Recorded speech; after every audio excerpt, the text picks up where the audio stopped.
gentlemen, please welcome.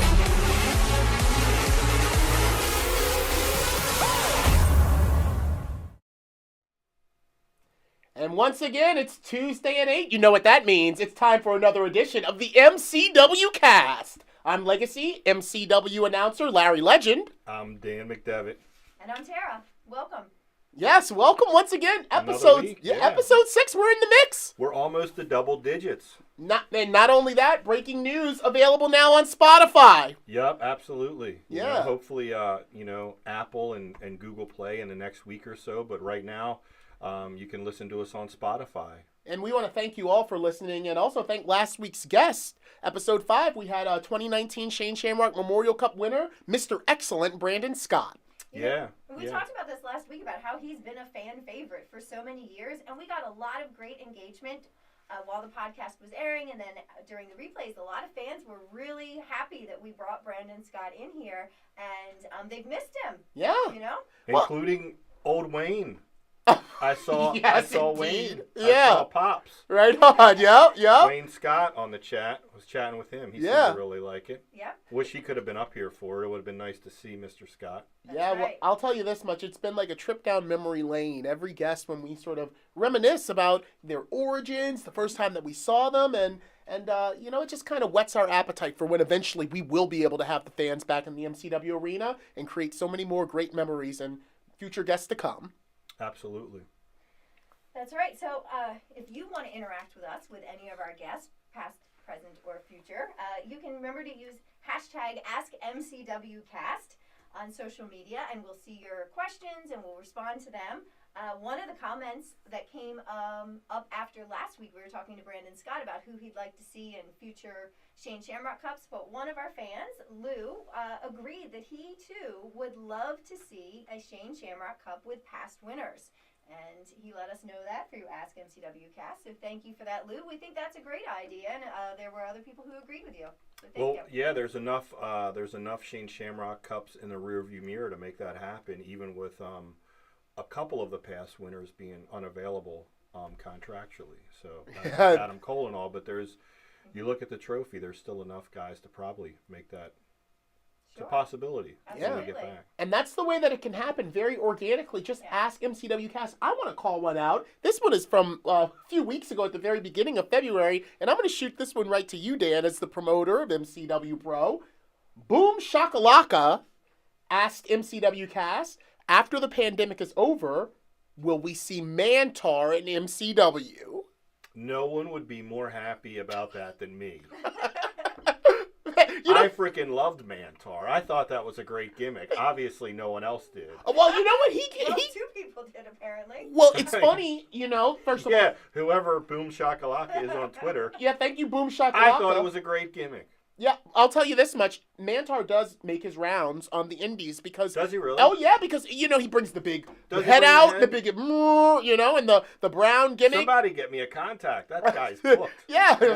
So that's how it happens. If you want to see an MCW Shane Shamrock Memorial Cup... I'll be the first guy in line for a photo op with Mantar with the head on. Night of Legends. Yeah, Night of Legends. Right, he'd be perfect for that. Yeah, one thing that we always say never in wrestling. So if there's somebody that you'd like to see, give us a shout out at Ask MCW Cast, and we'll see what we can do. You never know. And also follow at MCW Cast 2021. We are up to about 58 followers. I know there's more of you watching the cast every Tuesday night. So not just ask MCW Cast using the hashtag, but follow at MCW Cast 2021. Interact with us. One of the most interactive podcasts out there today. And you know what? You bring up a good point, because as we start to get more distribution channels, such as Spotify, Google Play, and Apple, we're working on. We got all the applications in. One thing that you can help us, even if you prefer to digest this content by YouTube, Facebook, or Twitch, but you have the Spotify app, go on the Spotify app and follow us, because that's how you're judged in the podcast world. The more people following us on Spotify, or Apple or Google, once we get to that, it helps us in the way we rank, in the podcast world. So just something that small, just go onto Spotify and follow it, MCW Cast, and follow us.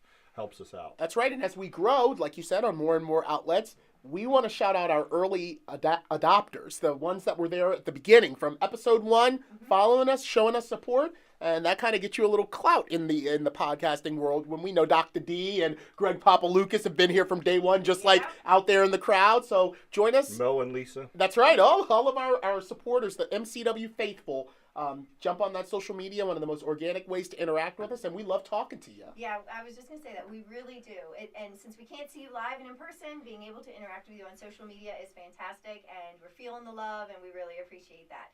And speaking of feeling the love, I just want to give a thank you to everybody who's bought a Bruiser Buddy in the last couple of weeks. Oh, heck yeah. They are selling fast, so if you haven't gotten one, please do. They are right up there, the information, so you can order one yourself. And I will get them out in the mail. And my kids have been putting little letters in each envelope. So I was going to ask you also, about that. I saw my timeline was like flooded with Bruiser Buddies.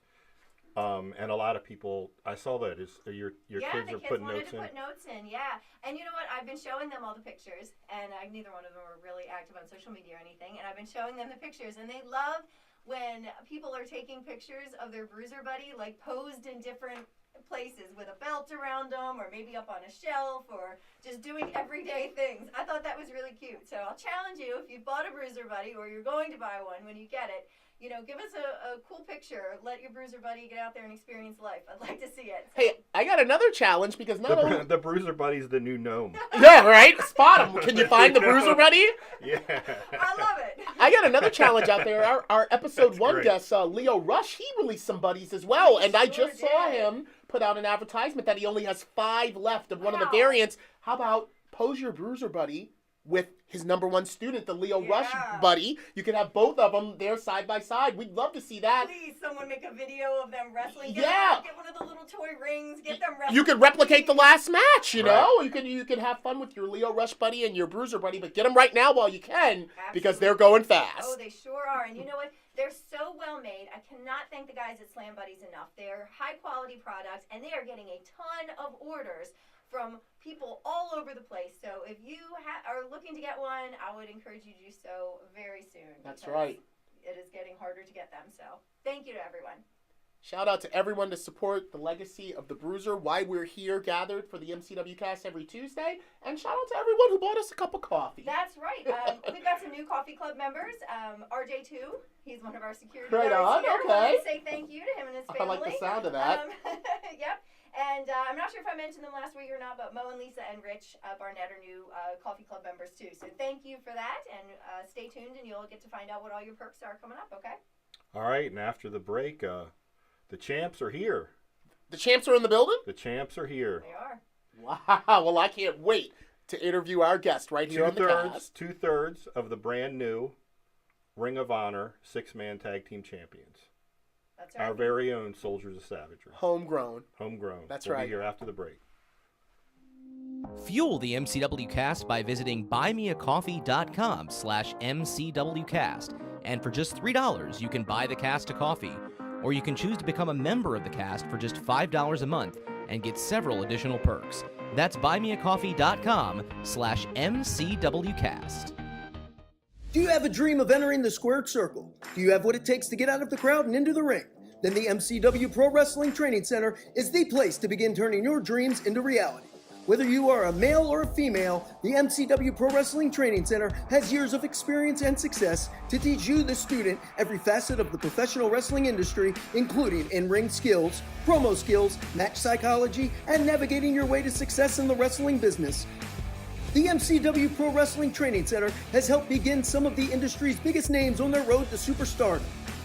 Names like WWE superstars, the Velveteen Dream, Leo Rush, WWE Hall of Famer Lita, multi-time Divas champion Mickie James, former United States champion Orlando Jordan, SmackDown and Raw referees Jessica Carr and Derek Moore, current NXT signee Tahiti Miles, Ring of Honor stars the Sons of Savagery, as well as numerous students who were handpicked to train at the ROH dojo. Just listen to what Hall of Famer and AEW's good old JR Jim Ross had to say about MCW.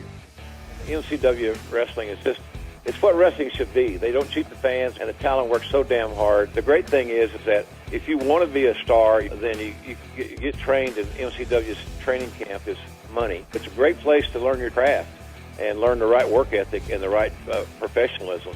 And how about what legendary superstar Matt Hardy said about MCW Pro Wrestling Training Center? This is where we got our first break. We were young guys like all the guys you see out here every single month. And it means the world to me that you come out and you support them. MC Dub! MC Dub! MC Dub! Isn't it time you achieved your dreams? Then go to mcwprowrestling.com for more information on our next beginner's class. The MCW Pro Wrestling Training Center. Your journey from out of the crowd and into the professional wrestling ring begins here.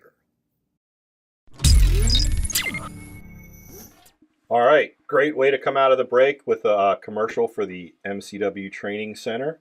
Ironically enough, next beginner's class is April 6th, but we just happen to be sitting here with two graduates of the training center who are currently 2/3 of the six-man World Tag Team Champions for Ring of Honor.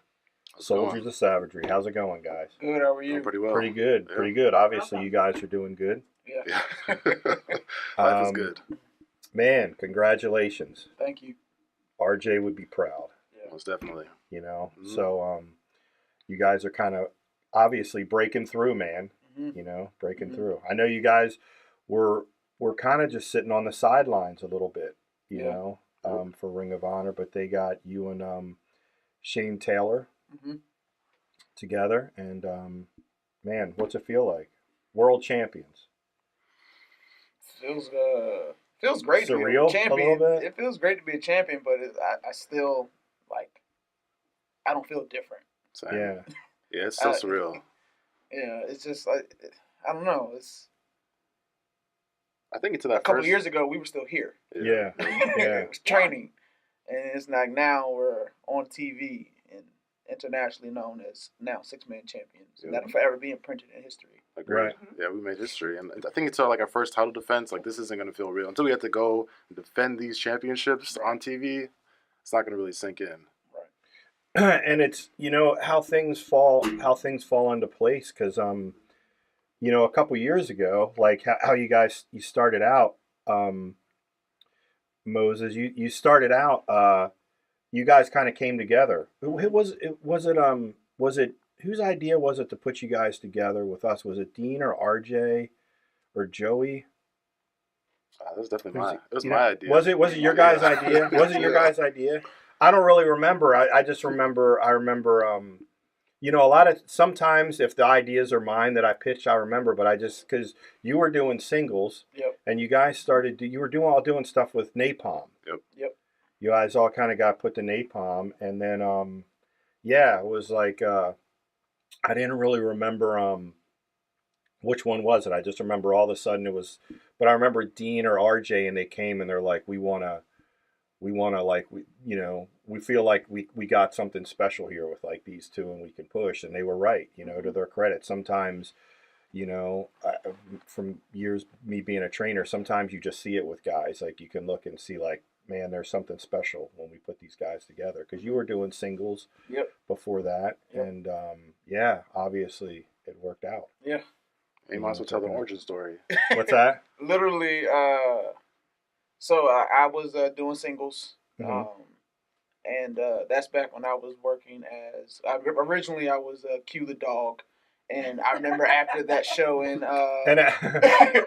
wanted to, you know what? I was like, I know I was going to bring this up. So. Because I know what you're going to say. You remember my reaction? I know. So, but look, this is like it. So I remember I was driving to Hollywood. Yeah, it was after that show. Yeah. Did RJ tell you that? How I was like livid over the name? The boss came to me and said, I said, that's the word. No. What the hell kind of name is Q? I don't think you can say what you said on the podcast. I think you I was like, PG no. version. Yes. I was like, that's the dumbest name. Like what? And I was like, no. But here's the thing, and the same, like I started wrestling, I was called the Comet.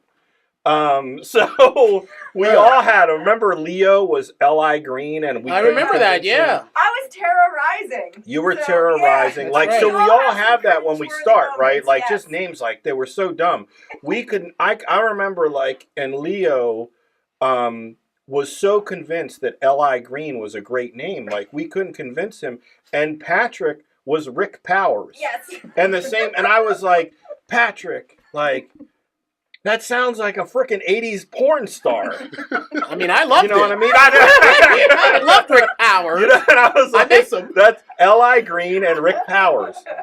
You know, so like we all had that, and I was like, RJ, that's the worst name. So that was, you know what I mean? It was bad. And I'm sorry, I missed this. It was Q the dog. Q the dog. Yeah. Come on, right? I mean, Q the dog. You know, like. I was like, what the hell kind of name is I would that? come down to the ring with like a long chain, like Junkyard Dog used to have. I would bark in the ring, like. Yeah. To me, at least Hollywood was into it. Right. But yeah, I hated it. You hated it, and then. But hey, maybe in a small way, I kind of helped, you know, get you where you are now. Right, just by yeah. saying, there's no way Put he the texted kibosh me, on you gotta that. come up with something else. So that show was Saturday. Sunday, RJ texted me. Was like, "Yeah, boss hates the name. Write down a list of names. Come to practice Tuesday. Give it to me and Dean. We'll figure it out." I thought we were going to go in the back. They look at my list of names and they choose. No. After we warmed up that day at practice, they said, Q, go get your list of names. Everybody is huddled together. And they said, okay, everybody, we're going to figure his name out right now. So they literally went name by name down the list. No, this is stupid. No, that's not going to work. What were no, some this of is them? stupid. Do you remember them? I can't remember. I know I had at least 20 names on that list. Oh my though. goodness. And finally, they took two mismatched names and put Malcolm Moses together. Yeah. And that's how that happened. their name came together. That's how, in front of the whole school, everybody was like, yeah, that's cool. But for 25 years, I've always said, like, because I've just seen it, and I've always, you get guys that sign up, guys and girls that sign up, and they'll start rattling off, this is my gimmick, and I'm always like, it's going to change. Mm-hmm. It's going to change, it's going to change. Because you have your idea, and your idea might be dumb. But not only that, you get around as you're training, and you start getting closer with people and having conversations, and it's like a bowl of soup with all kinds of ingredients, and different people throw ingredients in, and then all of a sudden, a year down the road, you know what I mean? Yeah. And you come up with something, and it kind of forms itself the same way, like I said with Leo Rush, like he was so convinced that L.I. Green was a great name, even though we were saying, dude, this is terrible. It wasn't until he went to a Ring of Honor seminar and like Delirious and the guys there asked him if they thought we gave him that name to rib him. Because, you know, being green in the wrestling business, Oh, like, sure, am I yeah. green?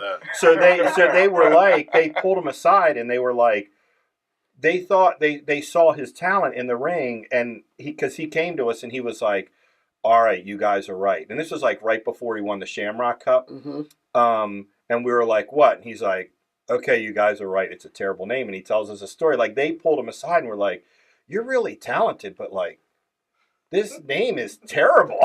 You know? Oh, yeah. And it wasn't until that, and we thought you were being ribbed by like your trainers by saying like L.I. Green, like M.I. Green, like that you were going to be terrible. And when we see what you got like in the ring, we realize like, someone's got to say something to this kid about the name. Yeah. So it wasn't until that he was like, okay, can we come up with something else? Like, I want to change it. So yeah, that's a natural progression that happens anyway, where, you know, you might think something is good, but then people start, and then all of a sudden you come up, and now here you guys are. Yeah. Malcolm Moses, 1/3 of the world 6-man tag team champions, not Q the dog. Definitely.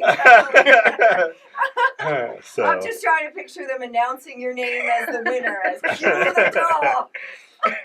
It was. I will always laugh about that, Dan. Yeah, that was. yeah, I was like, that's the worst name. Well, RJ what's crazy changes is that was my first match. Yeah, I knew it That was my like one of your match, first 'cause couple. I worked Dante, Right. and in the pre-show, and you chewed us out because we had a match. We went outside. Yeah, yeah. We're in the pre-show. Right, right. We got chewed out.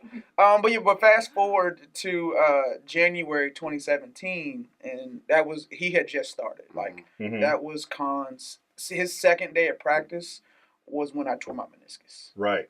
And I was out for 6 months. And as I was starting to come back, just for like mental reps, and he came to me and was like, "Hey man, I've been looking at your stuff. When you get right, you want to tag." And I don't know, like a lot of people, but when I came out, I want to be singles.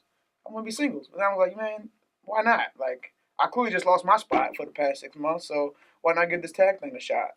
And the history books have been written ever since. Right. And I remember, and I wanted to put you over for that, your injury, because I know you were down and discouraged, man, but you kept coming, and we talked a couple times during that time, and how much weight did you drop too in that time? Well, I think when I started MCW, I was up to like 330, and then I got down to like 290 over that course. So then I think the injury I put back on 10. Then afterwards I dropped like 15. Once I came back and like I was actually ready to run. Yeah, you're just man, you're just an example. To me, you're an example of a guy that like you just, so many people, and I've done this 25 years, seen so many people quit at different times. And I remember thinking, and like I remember having conversations with RJ, because even though I hated your name, I did like you. And I remember having conversations with like Dean and RJ and saying like, hey, how's Q mentally after the injury? Because that's a point where a lot of people, some people just quit because of the pain, but a big injury like that, like a surgery type injury, is really, that's a pivotal point for a lot of people where they're like, man, hell with this. And it's hard to get people, that's something like we can't do for you. You have to mentally get past that and be able to come back and go, okay, I'm going to do it. And you did. And I'm glad that you did. Yeah. So yeah, I remember having those discussions and like, how's Q's head? I mean, how is he in the head? Like mentally, you think he's going to come back? And they were like, yeah, he's good. You sort it out and kind of work through it mentally, but you know what I mean? You overcame that, which is very admirable. Not a lot of people do, Right. A lot of people, and obviously it was all worth it. Yeah, you're right about that, Dan. When people get a serious injury like that, that there's that expectation that, oh, you're going to want to prevent further harm. Like I remember when I broke my neck, it was, oh, you're done with wrestling now. And I was like, no, why? Why would I be done? And that was like, 16 years ago or something, and it's like, if it's in you and you want it, you're still gonna be there. You'll heal, you'll come back, you'll be stronger, better, and it makes you face reality. Yeah. The reality of no matter what we say or what anybody says about this being a work or whatever, it's incredibly dangerous. Yeah. I think as dangerous as playing professional football, or doing mixed martial arts. And I mean, it's in a moment's notice, look at Draws, in a moment's notice, you can be in a wheelchair for the rest of your life. Yeah. So it's definitely when you face something like that, where you step back and you start thinking like, as you get, and then you're getting older, like, man, do I want to do this? Do I, but yeah, so mentally it's a big hurdle to get over. Definitely. And like crazy thing about that is I broke my L5 vertebrae when I was 17. Then I found out I had a spinal condition where the chiropractor and the doctors were like, you can't play sports for the rest of your life. You can't even run on the sidewalk anymore. Like you can't do anything active, because they didn't really know much about my spinal condition at the time. But I remember when I made this decision to get into wrestling, I saw like 3 different spine specialists. I remember looking up wrestlers that might have the same thing that I have. And I'm like, I mean, she's like, you can get hurt falling off your bike, or you can get hurt throwing yourself at the ground doing wrestling. I mean, it's up to you, but just be smart about it. So, like, talk about mentally checking out. I was terrified to, like, even lift weights for a couple of years. I stopped playing football for a while. Like, it just, like, completely diminishes you as a person when you're an athlete like that. Right. So trying to come back from that was, I completely understand, like, what he went through. Well, for early days, like, take us back early days. What got you guys into wrestling, and what made you want to do this? We kind of jumped ahead to you training, but for the both of you, what kind of made you guys want to head this direction? So for me, this has always been the plan. Honestly, since I was like 10 or 11 years old, I've made this decision where with my parents, I was like, you have to go to college first, get a shoot job, and then you can do whatever the hell you want. So I was like, okay, that's the plan. Went to college, went to grad school, got a shoot job for a couple of years. And then when the WWE 24 documentary came out, I saw Seth Rollins coming back from his injury, and I'm like, that day, I was like, yep, I'm doing this. And I'm signing up, and I'm going to do this. Ironically, I just happened to move to Maryland like the next year and found MCW. And then actually a couple of years ago too, ironically, so my dad's from Cameroon, from a small village, and I found out that like there's a big tradition back in Cameroon and other small African countries where they do like this traditional Greco-Roman style wrestling. So like I feel like kind of it's like my destiny to be here. Like I'm just destined to do this. Like I love wrestling. I've been into it since I was 10 years old. I love Jeff Hardy. I wanted to be like that, but then I felt what a bump was like, and I'm not doing that kind of crazy stuff. So, but it's just been the plan. Now, do you have contact with people in Cameroon? Do they follow your career? I know I went to Kenya 2 years ago, and they were huge wrestling fans. And now they're not watching it live; they're only getting it through YouTube. So certainly they'd be able to see some of the things that you're doing. So. I think that they know what I do. My dad goes back every year. I've gone back before too. But they're like such a small village back there where they don't even really have electricity like that or running water. So, but people have Facebook. They've kind of left Cameroon, have gone to France, and they'll get in contact with me. So, I mean, somehow they're watching this stuff. I don't know how. Right. Yeah. That was when I was in Kenya. That was the same thing. Like, literally, there's like, a hole in the ground for a bathroom, and they're literally gathered around their phones watching wrestling. Like, and they thought it was great, to meet someone who was in that business, brought that reality thing. So when you said that, I was thinking, I wonder if they're watching in the same way. I think that they're still really far removed because I think, like, when I went back there, they're like, oh, you're like a pimp. You're like 50 Cent or Snoop Dogg. You have tattoos. You must have tons of money. Like, no, so they probably know, like, The Rock and Austin and stuff from the 90s, but new stuff, probably not. Yeah. But that's just the perception of, like, the U.S. Right, right. Well, and they don't have access to live wrestling events, and I was talking to several of them there as well, and I wasn't there as a tourist, I was in the villages, and, they don't have the luxuries that we have here with being able to go see independent wrestling or being able to go see WWE or something like that. There's not an arena that's hosting these events or anything, so they're really just limited to YouTube, so you must be like a larger-than-life celebrity to them, so... Possibly. I met some guy from Senegal a few weeks ago, and he was like, "Oh, you do WWF?" I'm like, "No. This is something different." But again, the perception that he has is like, "You're a celebrity." I'm like, "I'm nobody right now. Like, we're just starting out. We're just starting out. So, where were you before you moved to Maryland? I was back in Minnesota. That's where I'm originally from. Really? Yeah. So I looked at a school out there before I moved here. Some old WWE ref. It's some basement somewhere, I guess, where Rowan was training. The super small ring, like, I don't know what kind of structure that was. There's like 3 people in a ring that was sinking in the middle. I'm like, I guess I'll sign up here. I don't know how else to start wrestling. I mean, this is the start. So you were about to, and then I was just about to, and then I moved here. Yep. And are you from Minnesota originally, or okay, right on? Yeah. I was saying you mentioned Cameroon. I wasn't sure if you were like. That's where my dad's from. Okay, your dad's from Cameroon. Okay. Yeah. And when did you move out here? When did you move to Maryland? 2016. So I think I waited like 6 months before I actually got a job before I signed to do this, just because you kind of hear about how much it costs when it starts, but that's still like a huge thing to do. And then it's changing your life. I came to 2 practices, and RJ was telling me, once you sign up for this, there's no leaving this business. Right. Like, this is going to change your life. You're going to be here twice a week. We're going to have birthdays or shows on weekends. And you need to be with someone that's going to support you while you do this. Like, this is going to take and change your life. Yeah. So I just had to make sure I got myself financially in a place because I like to be very rational and like logical with my decisions. And signed up and never looked back. Great. My story like really mirrors his to a degree, but like I didn't know anything about wrestling like from the time I was born till I was like 7 or 8, and then my older brother, he was like, "Hey, you want to watch something?" Whatever. And so he put on WCW. The first guy I saw was Kevin Nash. I was like, that guy is huge. Couldn't take my eyes off of it. Just nothing. The whole product was amazing. And then he was like, hey, it's another one. I'm like, another what? He was like, there's another company. I was like, who's better than this? Who's better than this? NWO, I got to see. He was like, he flipped it over. First guy I saw, Stone Cold Steve Austin. I was like, how can I watch both at the same time? Like I was Monday hooked Night on War. wrestling ever since. So the Monday Night Wars. That's the when Monday you kinda Night came Wars into it. I was born into it. Yeah. And both of them they had me hooked. Fast forward, like I remember, like I got to high school, and you know a lot of people say I want to be a doctor, blah blah blah. My mom asked, "What do you want to do?" I said, "I want to be a wrestler." And so my older sister she was like, "Now listen,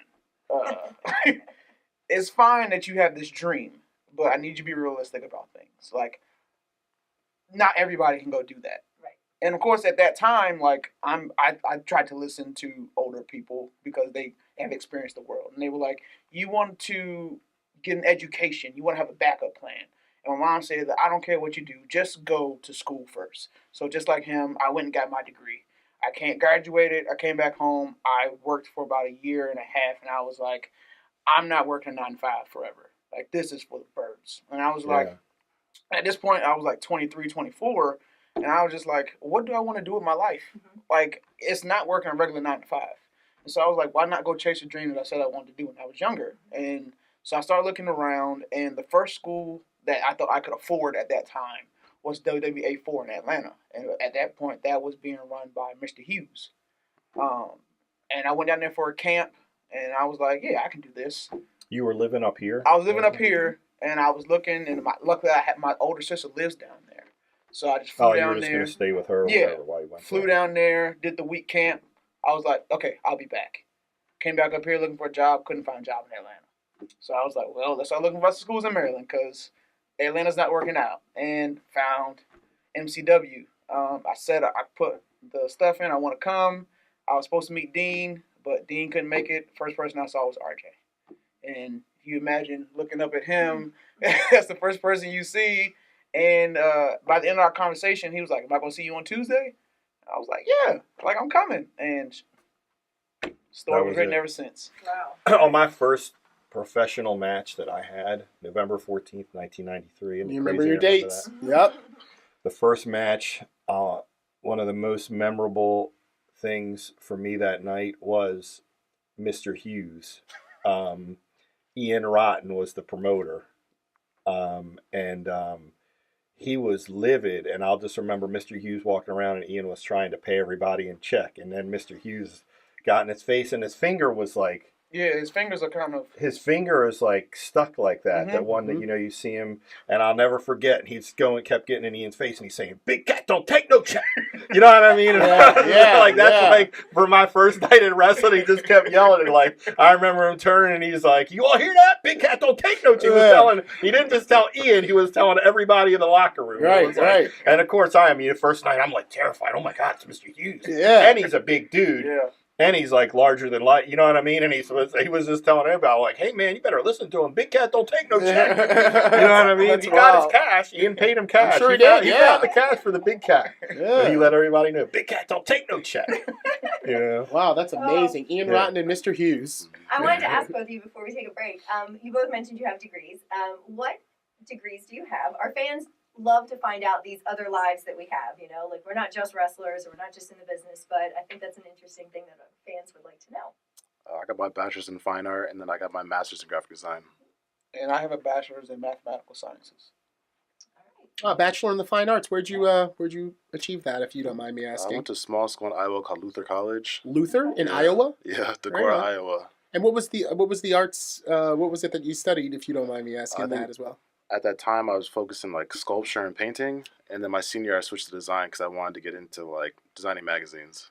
Right on, interesting. We have that in common. I also have a bachelor's degree in art. I know we've talked about it, so I knew what your answer was going to be. And you guys are killing the gimmick now as the Soldiers of Savagery. Indeed, right on, yeah. Like, come on, this is the Soldiers of Savagery. You're killing them. All right, but art is important, okay? Absolutely. It should be more valued. So both of their journeys involve their parental unit saying you guys need to focus on school for the backup, and this could be is just, I mean, in all honesty, just an amazing decision and amazing parental guiding. Because in 23, 24 years doing this, I've seen so many guys unprepared and injuries happen, guys and girls. And man, like you guys, I'm sure, like your parents it was completely the right decision, and for you guys to follow that and do that just as a backup, because this business, it can end like that, you know. So I mean, honestly, I wish I would have started earlier, but Same. I think mentally where you're at when you start a little bit like later in life, and then having that shoe job experience and just learning how to navigate the world, I think that's been beneficial for both of us. yeah, I and totally it's working agree. out for you guys. Yeah. Right. Like the thing about it, like the thing I can appreciate about my parents making me go to college first, like understanding the value of money and understanding the value of like making sure you're secure, because like this is an investment. Yep. You know, like you are literally investing in yourself, and it's not promised that you'll succeed, but it is an investment. And you've seen how many guys they say they want to do it, and then a couple weeks later they stop. Like, Yeah. I don't think you evaluated yourself or this investment. And like what you guys mentioned earlier about the time commitment, you know, like multiple times a week training, you're going to need to be in the gym, you're going to need to be available on weekends, you know, you're going to need gas and road trip money because you're going to be traveling quite a bit of miles for $20, you know, when you first start out. And if you're not prepared financially, you know, that's going to derail your plans really fast because you have no way to pay for that. I mean, you know, you can't do the things that are required to invest in yourself, as you said. It's an investment. That's right. So right decisions were made early on, and we're going to talk about some more right decisions that you made as your career progressed all the way up to and including being crowned new Ring of Honor 6-man tag team champions. I think we're going to take a quick break, and we'll be right back with more of the cast. We hope you're enjoying this week's episode of the MCW Cast. At MCW Pro Wrestling, much like many small businesses throughout the country, the pandemic has presented many challenges. For a company like ours that hosts events with live audiences, the impact has been even more severe, and all of our forms of revenue have been cut off. In order to continue to engage with our fans on a regular basis, we made the decision to begin to produce the MCW Cast and are providing it for absolutely no cost on Facebook Live, Twitch, YouTube, and SoundCloud. If you'd like to support us during these challenging times, you can do so in several ways. The most popular way is to buy us a coffee to help fuel the cast. Just go to buymeacoffee.com/MCWcast, and for just $3, you can buy the cast a coffee, or you can choose to become a member of the cast for just $5 a month and receive several special perks. That's buymeacoffee.com/MCWcast. You can also contribute directly on Cash App, MCW Wrestling, or on Venmo, MCW-Wrestling. You can also show your support for the MCW Cast while sporting some great gear by going to teespring.com/stores/MCWcast to pick up a full line of official MCW Cast merchandise, from coffee mugs and face coverings to t-shirts and sweatshirts. Also, don't forget to comment in the threads on Facebook, YouTube, and Twitch to get your questions answered on a future episode. And you can also send us a tweet using the hashtag AskMCWCast. Thank you for your support, and now, back to the show.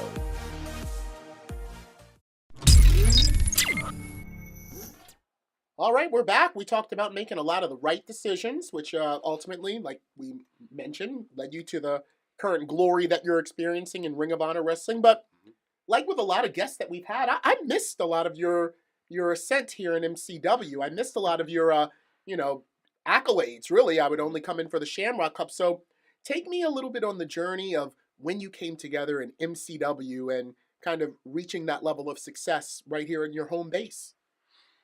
I think we had our first tag match in the fall of 2017? Yeah, it was a dark match with Robbie and Bobby. Yep. And then we were put together with Napalm Bomb and Trick as the Bomb Squad. I remember So we were his little legion of goons, basically beating people up. Oh my gosh, I do remember seeing you guys look like this. I do remember this on one of the times that I visited. I was like, whoa, these big guys wearing suits and glasses. Okay. Yes, this was magical, I remember. And I remember this was one of the many times that, as an outsider doing the things that I was doing, I was like, wow, I wish that I knew what was really going on, because this looked like it was just like a Black Wall Street type stable. Yeah, this was after Black Wall Street, but it was kind of like it was like Napalm had went off to do his own thing. It was kind of like Black Wall Street 2.0 in a sense. Ah, okay, but yeah. it was like Napalm's version. And Solo had moved away. This was when Solo moved to Canada, right? During this time? Was that part of Probably it? so, I think yeah, that happened yeah. around the same time. So But and I think we kind of talked about before we mentioned it on I think maybe like during Kevin X episode. Me, I was really high on I thought Napalm and Solo together. I was like, man, these guys can freaking get signed. Like I just saw something in them, but those two just weren't on the same page. It happens that way. They never got on the same page that I saw. Mm-hmm. And Napalm kind of wanted to do his own thing, and him, I guess, in a singles role, which is fine. Sometimes creatively as a promoter, or trainer, like you just can't, you know what I mean? Yeah. Sometimes people see something different. So that's when this kind of came together, because Napalm, I guess, wanted to be the lead guy and kind of do his own thing, and that's when this all came together. So were you guys originally like the Muscle, like the Big Bubba Rogerses of his, the Goon Squad? Was that what you were? Were you just coming off of injury at that time too? Yeah, literally, because okay. I think I officially started practicing again in like the summer, so I had to get my feet back. I had to get blown up a lot to just get back in wrestling shape, and then we presented RJ and Dean with, hey, what do you think about us tagging? We went through those woes because we had no clue how to tag team. So wrestle. pause, because that's where I'm like foggy, because RJ and Dean totally took credit for that. Yeah, okay, I yeah. thought they pitched that to me. Right, so that's right. good. They were like, I'm like, oh, we got these. We're gonna put them together, and I'm like, okay. Yeah. I feel Remember disrespected. huh? I feel disrespected because I was talking to him about it. And Welcome I was to like, the business. Well, I was like, look at MCW's landscape. I was like, there's not a lot of tag teams here. I was like, if they put us together, immediately they're gonna put us on the card. So like that's what happened. That's true. Well, Yeah, so did the you way come they up- pitched it to me too, because Dean and RJ knew, like I was really disappointed in Napalm and Solo, me, just that they didn't get on the same page. Because I wanted to pitch them to Ring of Honor. I was just like, man, I just saw magic. You know what I mean? To me, and they knew how like high, I was like, man, I just think these guys come out, and with our, when they would come out, even our audience, when Napalm and Solo would come out, man, you would see people in the crowd would go, ooh, like it got serious in the room. Yeah. You know what I mean? I know what you mean, You know what I'm saying? And they knew I was really disappointed that like they didn't get on the same page with each other, because I saw, man, these WWE's going to grab these guys. You know what I mean? And it's crazy that you say that, because literally, like, once we presented it to RJ and Dean, I think like a week went by, and RJ pulls us aside. He's like, all right, the boss said he's good with that, so we're going to start going. But the one thing I need you two to do is to talk every day. Yeah. He would preach that. Like, I think he talked for 30 minutes. He said, you have to talk every day, because you got to build a relationship. You got to talk every day. And he's from Minnesota. I'm from Bowie, Maryland. 2 different lifestyles growing up, but we literally just talked every day. We talked every day. And every time I practiced, did y'all talk today? Like, he was literally like, did y'all talk today? Like, he said, you don't understand it now, but that's what you have to do to be a good tag team. Like, you got to know each other in the ring and out the ring, because and to this day, like, I'm so glad we did. We listened to him, because we've been pretty successful with what he told us. But at the time, I was like, man, what do we have to talk about every day? Like, I'm talking about practice. Yeah, because that's when RJ was like, they're gonna get the job that that's what he said. Like, they're gonna get the job that Napalm and Solo should have got. We put these guys together. They're serious. They're committed. And that's when I was like, okay. So it's funny that you guys had that, because it was kind of pitched to me like they came up with it. Maybe that's what Did you also come up with your own name? I did. Well, my friend did, but like I'll take that credit. That's for me. Yeah. We talk about even getting on the same page. Practices from that point on, once we got together. All right, you two in this ring by yourselves with 2 people over here, and y'all need to learn how to tag with each other. You two moves each, and that's it for like 15 minutes straight. Just tag, learn how to wrestle together. Like even missing hand signals. Like y'all need to get on the same page. Rather than being a team, we were 2 singles guys trying to act like a tag team. Rather than understanding you have to work as a team. And you don't have to do as much, because you can tag a partner and do something together to put over. You are a team. Yep. Right. We missed that for at least 2 weeks. We were just trying to, I can do this, I can do this, I can do this, I can do this. And RJ and Dean was like, no, pick 2 things each. 2 things, and that's it. And slowly but surely, we were like, oh, we don't need to do all that stuff because I got him. Yep. Right. Okay, cool, here, your turn. And that's how we started, like, picking it up. And it was... But they literally, like, they would just say, y'all 2, go over there. Yeah, it's a different mindset. Yeah. Because you're trying to make the team shine, not each other. Yeah. Like in a singles, when you're a singles, you're trying to actually develop stuff to make the team shine. Mm-hmm. So yeah, it's a different mindset. Definitely. So then we start we start pushing you guys. Yeah, I think the bomb squad lasted 5 or 6 months. And then we had like our coming out moment where we attacked you. Yeah. Yeah, I'll never forget. Yeah. Is this where you broke your ribs? This is where Q This is broke where our I broke ribs. his ribs. I'll never forget the text message. Neither will I. Yeah, I remember. I was like, Neither Dad, will I see you back in the ring, and you were like, oh no. You were like, no, I'm not. I was like, so this was a Saturday night. Sunday, RJ texted me. He was like, hey, you need to check on the boss. I was like, oh, what happened? He was like, you broke his ribs. I thought he was ribbing me. I was like, no. He was like, no, that spear that you put on him, you hit him. And so I think that's when I messaged you to ask if you're okay, and you just told me, no, it's fine, you understand. Yeah, I said, It was like, Duck one, get the spear.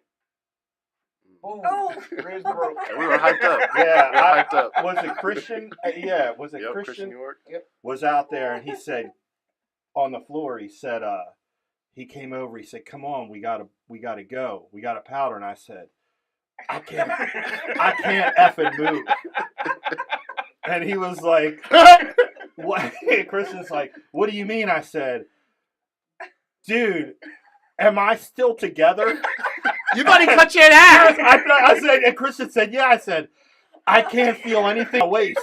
I mean, that was a hell of a hit. You know, that was and a he hell like, of a hit. yeah, you know, he was like, and Christian's like, oh man, you serious? He's all country. He said, oh man, you serious? I said, dude, I can't feel my legs. And yeah, so my ribs were broke. But what did I say? I was like, yeah, I could tell. I was like, look, man, at 45 years old or 44 years old, me getting back in there, I mean, I've always had that mentality. I mean, I had 5 concussions, 5 or 6 concussions, and broke my orbital bone. It's just like we talk about the danger in it. It wasn't you. You were being intense, which is what you should have done.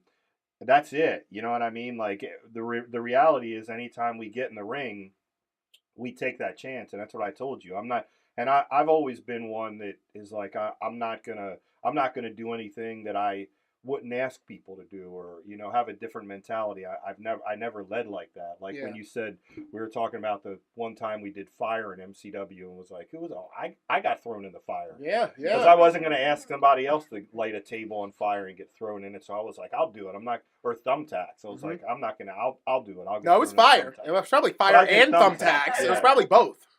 So yeah, I mean, no, and then you know what I mean. It just, you were being intense. It was your, like you guys, it was your coming out moment. It was important. Mm-hmm. So, but yeah, that was. I was like, all right, I'm done with this. Yeah, I remember. I'll never forget that conversation. I know, man, it was miserable. If anybody's ever broke their ribs, like 6 weeks was.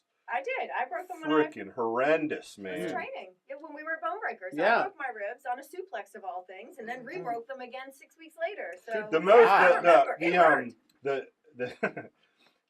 the worst thing about breaking was like coming up with stories for real estate clients, because I had to cancel. Right. That I couldn't show houses and had to make. How'd you break your ribs? Oh, I was painting the roof. I was hanging My out. daughter had a toy on the steps, and I stepped and fell down. I think that's what I told people, because like wrestling, like I kind of just like with real estate in the 15 years I've been doing that, it's always been something like, if people Google me or they find out, they find out. But I don't need. It's always been like my dirty little secret. Oh yeah. Like if they, and a lot of people do find out. Although like, hey, I Googled you and I wanted to ask you something. So yeah, that was the worst. But it was There were a couple broken ribs, but you guys were off and running, so that's Yeah. all that mattered. And like I told you guys, did you think I was gonna like bury you or something? I just knew I was done in MCW. Seriously? Yeah, man. You really thought that? Well, you're the boss. Like you control. Even though RJ and D may put the matches together, like you the one who signed off on everything. So Yeah, but it was good. It was good. It was good stuff. And the only thing I cared. Listen, when I don't know, you guys know, like I got divorced in 2005, and she was with like another wrestler, and I made it a storyline, and we made an angle out of it. Yeah, you got married in a ring. I wrestled in my. I'm sorry. I was saying, people outside of my life were like, "Wait a minute," and they thought it was a work, and all that stuff with Zach and all that, and they're like, "So wait a minute, like your wife was with this guy, and then you brought him back and wrestled, and we did interviews building up the match," and I'm like, what else would I do? Right? Why not? It was a built-in storyline. Like, so yeah, there wasn't, and not even for a second was I bothered about the broken ribs. I was more concerned with whether you guys got over, and that's it. So yeah, it was. Well, good job, because I heard about it. I wasn't even in MCW, and I heard about the breaking of the ribs, and I checked in with you. Yeah, it was like great. When you check, you were like, "Are you wrestling again?" I'm like, "What's that Chris Rock saying? Grand opening, grand closing, right? Yeah, that's it. Listen, off into the sunset, right? Grand opening, grand closing. I was like, yeah, it was. It was a good thought, and then I got cut in half by a spear by Q the dog. I love that. I feel like in your head you were saying that. Yes, that damn Q. He's mad that I didn't like his name when he started. Seat, brother. Now, sorry for being a little bit on the ignorant side of this, but did you achieve championship gold eventually here in MCW as the tag champs? we did. We went on a hell of a babyface run until we faced. What was it? G Money? No. We won the titles from. Guns for Hire. Guns for Hire. Okay. Yeah, we wrestled them. We won the belts, and we went undefeated. Yep. We won the belts in 2018. We went through 2019, and then now here it comes. We start bringing ROH. Mm-hmm. Okay. We did the tryout with ROH in August of 2019. Okay. And 2 days, full gear, on your feet all day. Man.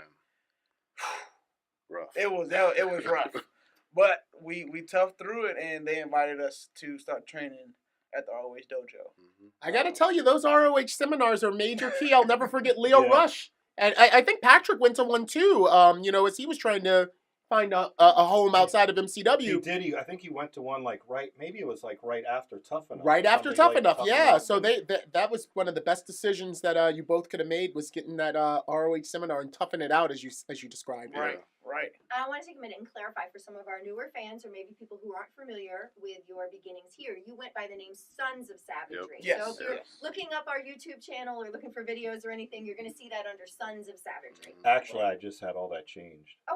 Oh yeah, right. Like I know, really, like last Mandela week effect. You don't remember the Sons of Savage. Well, I just had to change all the never names, mind. and for YouTube for search purposes. So a lot of that, Absolutely. I had to go back All right. and changed. We're from the Sons of Savagery, because in case people are searching, like Sons Right. of Savagery. All right, well, doesn't come up. we don't want them searching for Terror But they Rising, were known. or All right, well, we do Or have a the streaming comic. channel. We do have a streaming show, MCWHTV.com, where you can check out all of our things, and we've been adding a lot of ones from the past lately, so it is entirely possible that some of our subscribers will be seeing you under there as Sons of Savagery, because we have not changed that. So I just wanted to fill that in for any of our viewers, like you had mentioned, that missed some of these early moments here in MCW. Mm-hmm. And for you guys too, one of the things too was like they were interested quick.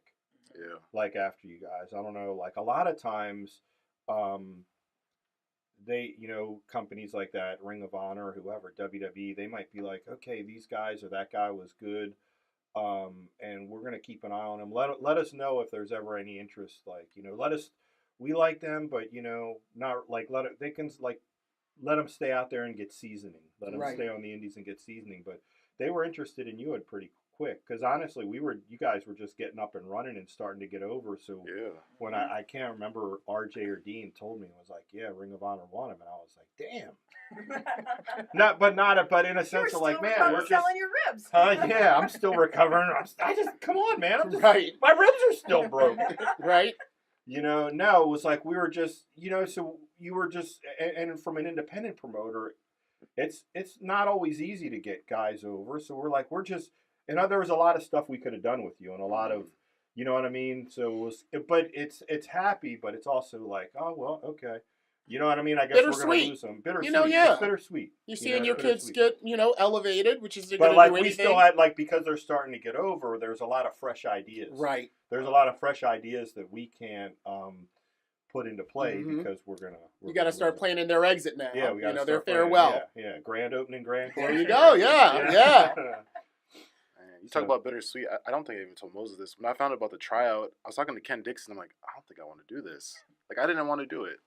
Just I didn't want my life to change. I was getting comfortable here, and like you said, there's a ton of ideas here. MCW was home, and then after we had a reign of maybe 5 or 6 months, at that point, it's like, this is gonna change immediately already. I'm not ready for this step yet. And Ken was like, why would you not do that? Why would you not see the possibilities out there and just at least just do it, just try it, see what happens. Absolutely. Best decision that we made. Yeah. Yeah, and this is kind of and I'm gonna say from experience, this is like prep school. You know what I mean? Yeah. Like from MCW, that's your high school. Yep. You graduate to the bigs, to university, which is the ROHs, the NXTs. So you're right on the right trajectory. Let's talk about ROH a little bit. Okay. What was it like when you first arrived? I guess watching the ROH product and knowing where we were, I was like, how the hell are we gonna keep up?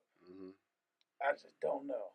But what I found out was, hey, you got the foundation, you have the basics.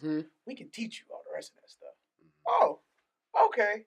So it was like a relief because we would have days where we would just watch film, we would just talk. Yep. We would just talk about psychology of wrestling and this is why this happened, or if you think about this way, this is how the match could have gone. It helped us so much because sometimes you just think do. Well, sometimes if you just sit back and watch, and maybe it's not even your match, you watch somebody else's, and when the coaches are asking them, why did you do this, or why do you think this, and you hear them talk through it, you I might do the same thing, but now I see why coach is saying this. Okay, I see this. I understand why he's pointing that out. That helps so much. Yeah. And you find your own lane. Right. Yep. So wait, when you arrived, you arrived to ROH and it sounds like you went directly to their dojo, to the training facility, if you were watching, or. So once we did the seminar and they invited us, we trained at the dojo full time. We no longer train at MCW. Yep. So when you did the tryout, your next move with ROH, the step in the direction to eventually becoming the champions, was you then started training at the ROH dojo. Correct. Yeah, okay, and who was that under, to enlighten people who aren't? So Joey Mercury and Wilfer at the time. Okay. Yeah. Right and then that transitioned to Jonathan Gresham and Wilfer. Yep. And Gresham is the head trainer there currently. Yeah. Yes. Okay.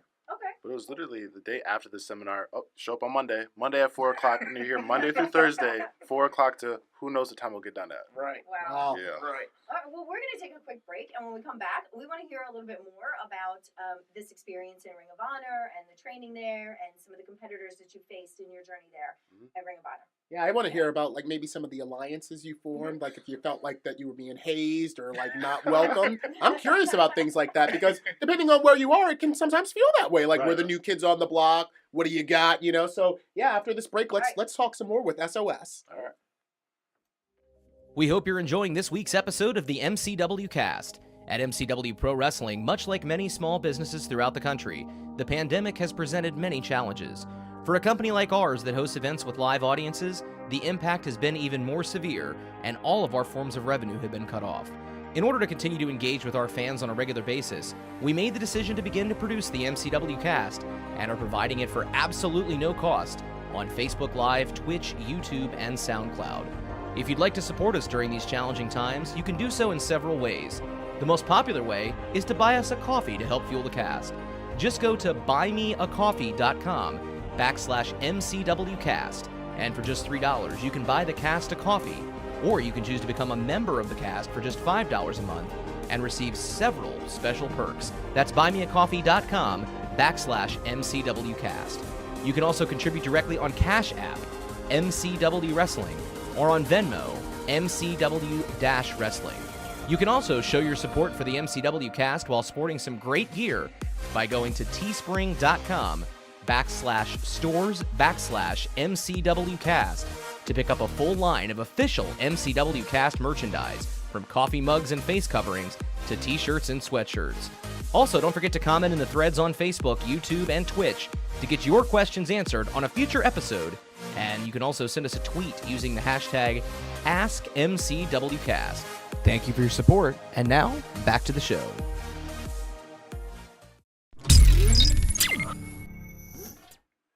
All right, so you guys were talking about before the break how you were training so much at the dojo, and then you kind of so it seemed to me, and I was under the impression like they were bringing you guys in hot right away, like putting you right on the roster, because you guys signed contracts, unlike some of the other guys that and girls that were on the dojo that weren't signed.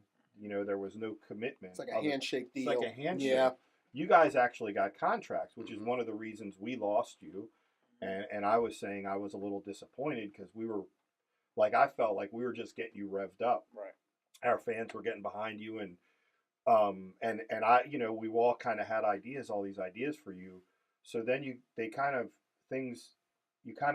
cooled off, or they didn't put you right on the roster, right? You guys kind of, which for me was frustrating, because I remember saying to, like, going to Dean and RJ and saying, like, well, they're not even using it. Like, how come we had to take the tag belts off of them, because we had to surrender the tag belts and do a tag tournament? I'm like, well, you know, why did we have to do that if they, you know, I was under the impression that you guys were, like, right on the roster. And so I think that was the first time that we experienced politicking. Yeah.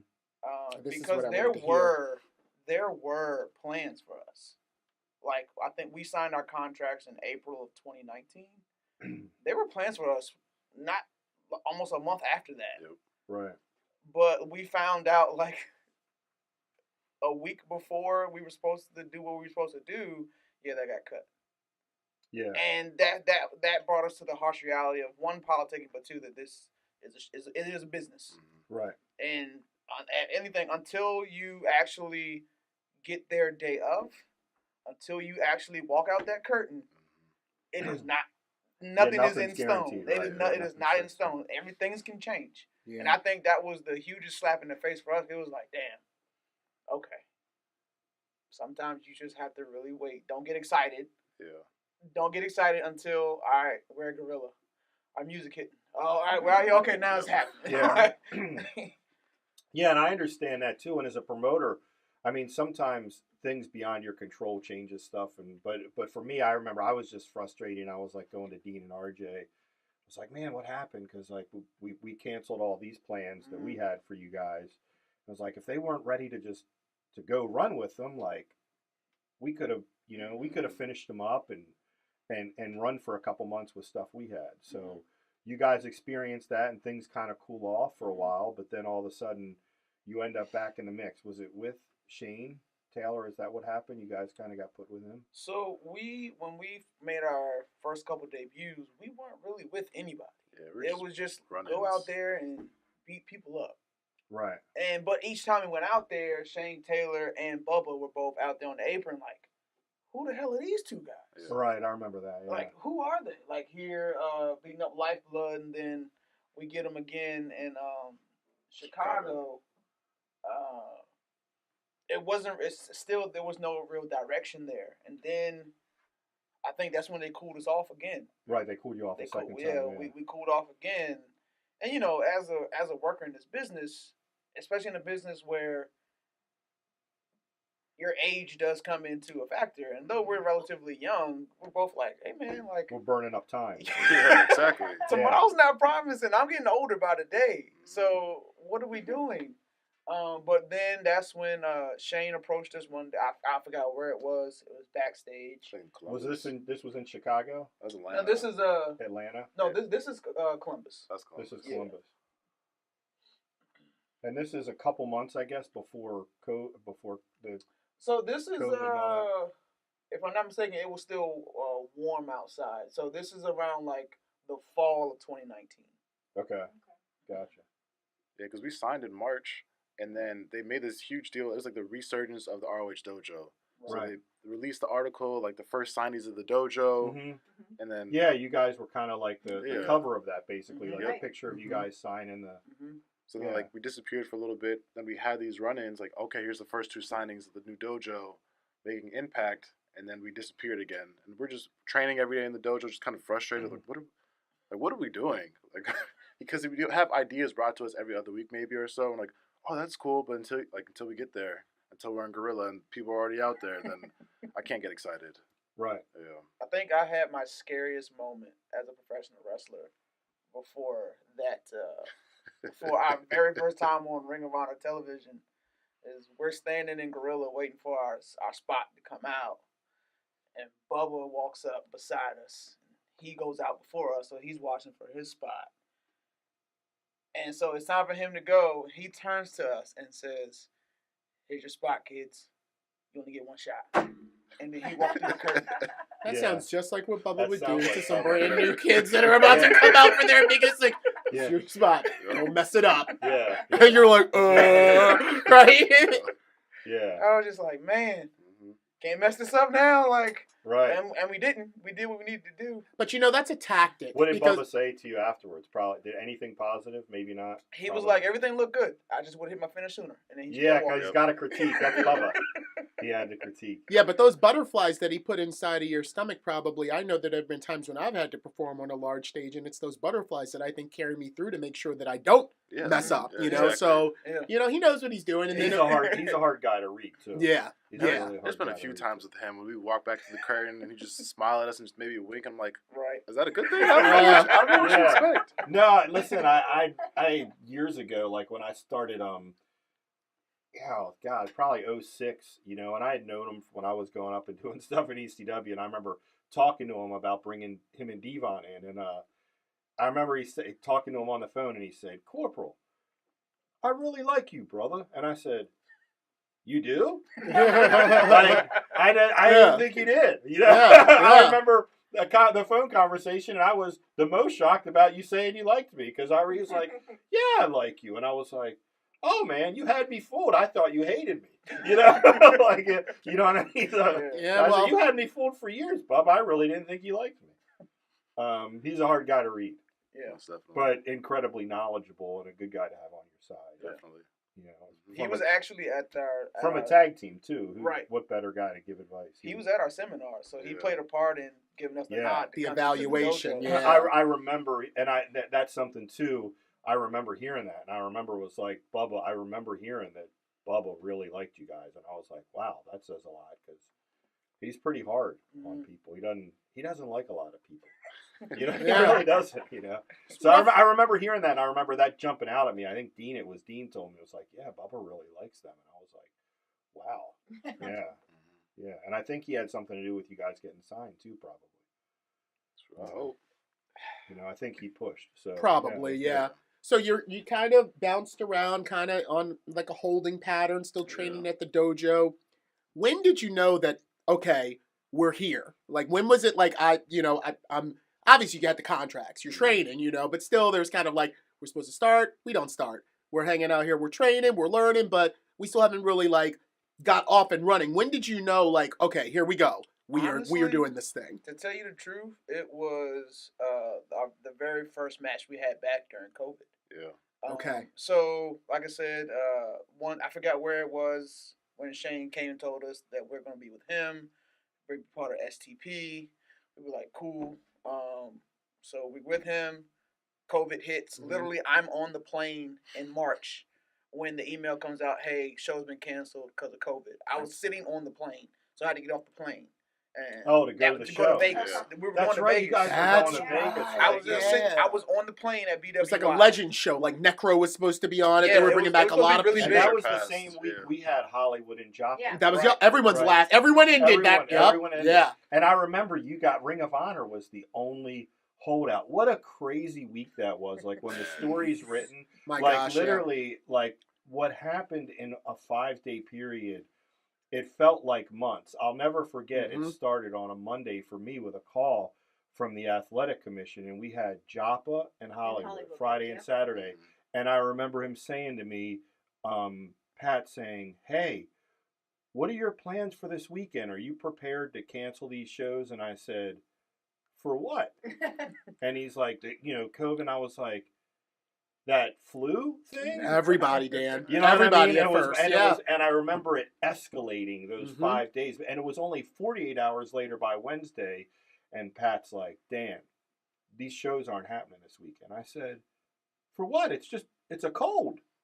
Like, there was so much not known it at the was- time. yeah, I remember and- because you showed me a house that day. Yeah, and we were talking yeah, we about were that. seeing We're a like, house it was like that a day. Wednesday, and we're like, I don't And know I was if like- we're gonna. and I'm have like, a "What are you show." talking about?" He's like, the governor's going to shut down. I'm like, "For a cold?" And it was so surreal. And then I remember once we, I guess, made a decision by like Wednesday or Thursday, and Pat's like, the commission's like, "Dan, if you're either going to be shut down, whether you make the announcement or, the governor makes the announcement." And then I remember that being like Ring of Honor was still going because I was kind of like watching, and I'm like, I remember Ring of Honor was like, their shows are still on, and I'm like, "Pat, like Ring of Honor's doing TV Right, tapings," and right. I remember that kind of being something that I was like, it was really, really hard, as I'm sure most people, if they remember back, it was just so hard to process that, Yeah.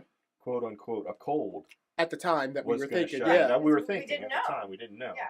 So you didn't make the Gonna shut Vegas this show. Was that But next? you were on the plane, and then you had to get off. Yep, I got an email saying show's been canceled. If you are traveling to an airport or if you're on a plane, get off.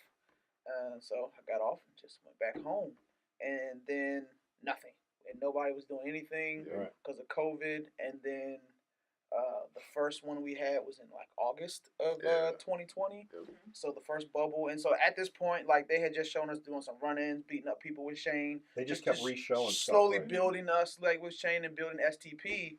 And we're texting at home like, look, none of the international guys can come. We have to have a match. Yeah, we have to be there. And for like we have to be there. We have to have a match. What that was gonna be, we didn't know. Lo and behold, it was Shane Taylor SOS versus EC3 and the Briscoe. We were like, God damn. Yeah. You mean to tell me this our first match back is with 4 of the baddest dudes in the business? Let's like, go. let's Yeah. go. But like, man, like after that match, I think that's when we both were like, yeah, we can do this. Yeah. But Like, that's we, when and you we belong here. you Yeah. felt We up and belong. running by that time. Yeah, because we didn't like it was never a situation we felt like we couldn't hang with them. It was never a situation we feel like, oh, they're just a step ahead. Like we were with them step for step. Everything we needed to do, we did. Afterwards, everybody was good with it, and we were both like, all right, if we can hang with them, we're hanging with everybody. And to be fair, we didn't even have a match with anybody on the roster prior to that. Correct. Like we would have some dark matches with people that were in the same towns that we were wrestling at, but we never had a match with somebody on the the roster. Outside of the Yeah. bouncers. Outside of Yeah. the bouncers, was Yeah. a dark match like a year Philly. prior to that. Yeah. Right. So then it was that 6-man. Then the next time was the Briscoes. Then after that was the Foundation. We were just getting all these heavy hitters. I'm like, oh, we're here. We're here. Yeah. Now I got one question. So you said August was when you joined the first bubble, Yeah. right? Did Ring of Honor do a best in the world show in June? No, I don't think they did. Right? Yeah, That there was was no that was their Enterprise. first thing, huh? You mean earlier in that year? Or before you guys got called so in? in February, I think in February we did the Free Enterprise. Yeah. And at UMBC. yeah. Okay. Yeah. But We that were- was it, right? Like Yeah, that, and we were in a that dark was- match that for was- that too. Yeah, because that Ring was of the last Honor live just show. did like best ofs, and they showed reruns. The right? pure tournament, and then they did the final battle. They did do the final battle. Yep. Yeah. Okay. Yeah. I was In when? That was in last last year, December. Yeah, they Yeah. did the final battle Right. bubble, I guess. But okay, Right, so but they wow. kind of took a couple months and pushed pause. Yeah, for y'all, March to Yeah. August. Yeah. Mhm. Good Yeah. gosh. Yeah. Better than March to March. Right. Yeah, I'll say, yeah. And it sounds And like beyond. Yeah. it sounds like you had some pretty I remember watching you versus the Briscoes, and for me, that's when I was like, they made it. I didn't see the EC3 Briscoes versus SOS and Shane Taylor, but one afternoon I turned on CW in the Baltimore metro area, and I saw y'all against the Briscoes, and I was thinking, my gosh, they must be having such a good time to be in there with, legacy MCW players. We were Right, some remember when they were in high school? 15 and 18, I think, or Crazy. yeah. They could only work our shows In Harrington, when we were in Delaware, yeah. So they were underage. They were underage. Yeah. I just- We did a show in Delaware, man. Skinny little kids. Mark I and know. Joe. I Yeah. remember. Their whole high school came. I remember when they came out, the place was rocking, yeah. It's like, who are these guys, They were like their singlets. Yeah, wrestling red singlets. singlets, Man, yeah. how good are they? Yeah. How good are they? Really good. Yeah. Really good. Their Like, they- promos, for me, and not just because I know them, but man, whenever I see a promo, I did it the other day. I stopped. I see a Briscoe promo, and I stop and watch it. For me, if the Briscoes talking, like I just think they're so freaking good, man. Yeah. Just on every level. Yeah, like if I see a Briscoe promo, I stop and I gotta watch it. I feel like I gotta watch They're it. really funny. Yeah. They have very good timing. Their timing is yeah, insane, it's like, and they're good, man. They're really, really good. So all of those great opponents leading up to where we are today, Yep. Yeah. Right. ROH Gold. I want to hear about that. So we were actually supposed to work Mexa Squad back in when we were in the bubble in December? Yeah, final battle. Final battle, Yep. but due to COVID, that couldn't happen. So that was when we wound up working Joe Keys and Dante Mm-hmm. at Final Battle, which was amazing. Which is where for that pictures. From, Correct. we Correct. got. Yeah. And that was a lot of fun. But we got opportunity in January and made history. And when did that match? That was that on tape? That was a Final Battle. That was a It pre-show. was a YouTube exclusive. Yeah. Which is the best coverage you can get Right. is YouTube, because I might not seek out Ring of Honor. It might Yeah. not be in my Right. market, but everybody has YouTube. It is all Yeah. over the globe, India, global, just Yeah. And global. when did So that get published? When did that match get published? We did it in it was in January. Yeah. It was before we went into the bubble, so I would say it was like the first or second week in January. Yeah, it was on one of the week by weeks. Yeah, I remember seeing it. It felt so symbolic because of everything that had happened with RJ.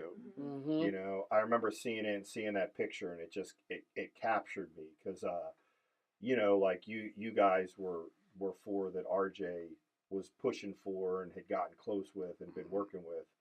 I remember just seeing that picture and it just being real symbolic of like, damn man, like God, RJ would be so proud of this because like your guys are all getting this breakout moment.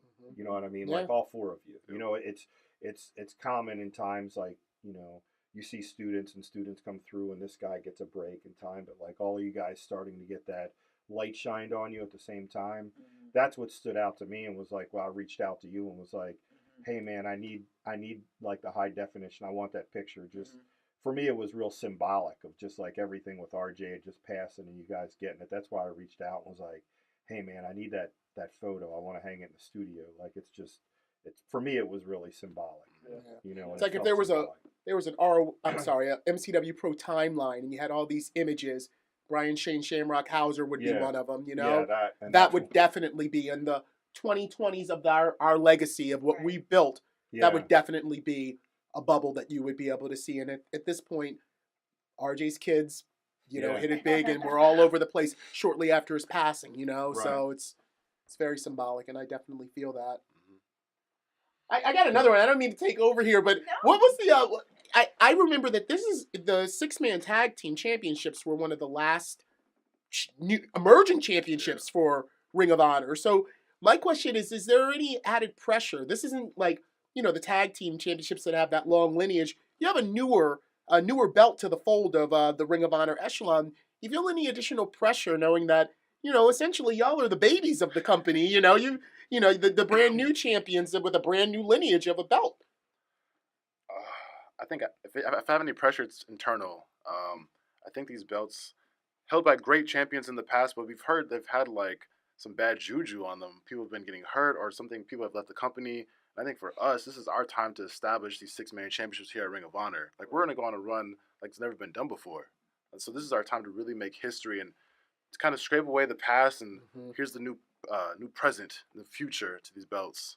So I'm ready for It's a that. great way of looking at it. Now, earlier in the show, you talked about the things that you did to bond together as a tag team. Mhm. Now you're a part, you're a 3-person team. So have you had to do any of those? Do you talk daily? Definitely had to set up the group chat. Yeah, we have a group With chat Shane? with STP. Yep. And honestly, like being with Shane is it's amazing because he brings a different mentality to wrestling, no matter the situation. So Shane will work singles. He did tag team when he first came in with Keith Lee, and now the triples. We're kind of like, well, how are we gonna do it? We make it work. He's open to our ideas. He's made it known from the beginning, like Shane Taylor Promotions is not dictatorship. Yep. It's every man is equal, and we all value each other's opinions, and that's something that we both Great. have been just blown away by, because by no means did he have to. He's the vet in this situation. He Right. could have just been like, y'all hold my curtails, you just do what I tell you to do. When that's not what he did. He was just like, we're going to all be successful. We all have ideas. We bring it to the table. We'll figure it out from there. And that's just been so amazing. And when it comes to these titles, we pitched something to him about how to bring glory to this title, and he was all for it. Again, he didn't have to listen to what we had to say, but he did. And that's just truly amazing. That's great.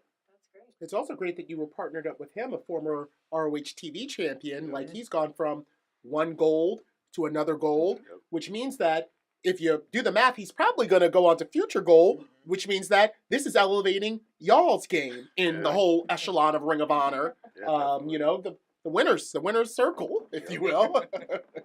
Right. STP version. Shane, him and Keith Lee were teamed, right? Yeah. Pretty Boy Killers, I believe. Yeah. Yeah, They at were from first. like the Texas Indies. Yeah, Out that way? I think they first came out in Amarillo, Texas in 2015. They got a tryout for ROH. I remember I was there, and we wanted them immediately. Very similar to y'all. Y'all's story about, like, immediately with the quickness, they wanted Shane Taylor and Keith Lee. I wasn't that immersed in the business, but whatever happened, and they You just retained. remember the chatter. I remember the chatter, and I remember just like, let's get this done. Let's get them now. Let's make them offers, So they saw the eye on the prize with them, similarly to the way that your story went down. So it's amazing. It's great that you're with Shane and y'all are all thriving together. Yes. Yeah. Totally agree. Right on. Awesome. Can you talk about Gresham a little bit? Have you guys gotten a chance to train with him, or? I think before the pandemic, when he took over as like the head coach at the dojo, we got to work with him a lot, and just even watching his rise in this business and how he's become the foundation. I remember hearing him talk about those ideas over a year ago, and now to see that finally come to fruition. And he's just so knowledgeable in how he looks at wrestling. He just wants to do things differently, and you just kind of gravitate to that energy, that creative energy of his. Yeah. And he's awesome. I honestly think if you go watch the few matches or what we were doing when we first got to Ring of Honor, if you watch on the Indies or at Ring of Honor, compared to what we do now, we have basically taken an edge to how we wrestle, and it's because of him. Yeah. Literally how he would talk about wrestling and how he would talk about, well, you gotta think, don't they always think like this, think like this. Yeah. And when we finally, I think he was the one who finally got us to take the box off, take the lid off the box, and we're just just go out there and just do stuff. do stuff. Yeah. And you'll know what you don't need to do anymore. Yeah. And I literally, we just started doing stuff, and I think that's literally has elevated our game so much. Well, and that's the I was talking with Joe a few weeks ago. He was talking about that, how he kind of left here and went and did CZW, the Dojo Wars, and then Chikara and stuff like that. It's all about layers. Yeah. You know what I mean? It's all about, you get those layers from your different experiences. What you learned here from us, from RJ, Dean, myself, whatever, and then you got a guy like Gresham and a guy like Shane, and they all have their different styles and different experiences, but they're all adding layers to you like a cake. Yeah. And you guys are like a cake, and you're building that cake, and you get those different layers. You know what I mean? And that's at the end of the day, that's what makes you so well rounded and knowledgeable. You know what I mean? And you guys are going to continue to get layers, but it's Gresham, a totally different style and totally different experiences came up than from like say Joey or RJ or anybody else, and that's what rounds you out. You know what I mean? So that being, we got another break we got to take. Well, actually, I think it might be. It's your favorite time, Larry. You were talking about, how from the indies to your tutelage under Gresham, you became more layered. We're going to talk more about the foundation of what brought us here today. I'm talking about Phil Stamper, GM of MCW Pro, with the Indie Roundup. Well, we got to get filled in. You like that, right? See? See?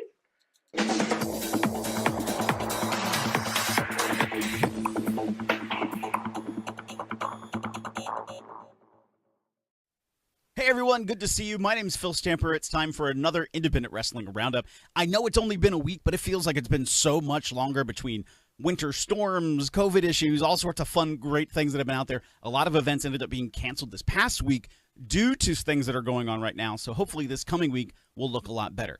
But already, let's start with IWTV.live. Brand new events posted up on their site already this week from H2O Wrestling in New Jersey, First Wrestling in Minnesota, and Violence X Suffering in New Jersey. Then today, a brand new episode from New South's Action Clash. Then tomorrow on Wednesday, Limitless's The Road and Paradigm Pro's No Hook. Now, I want to just quick pause on the terminology because some people have asked me about this. Why do I use words like event and episode? Well, some companies have come together and decided, well, we're not going to showcase our full event. We're going to record a whole bunch of footage and we're going to package it like a weekly episodic television program. So an episode, which will be typically like an hour long, versus a full event, which is what you're more familiar with when you go to an independent wrestling event, where you're seeing like 2 to 3 hours of action take place. So when I use an event, that means that you're going to be seeing like a full 2 to 3 hour live filmed event versus maybe a packaged 1 hour episode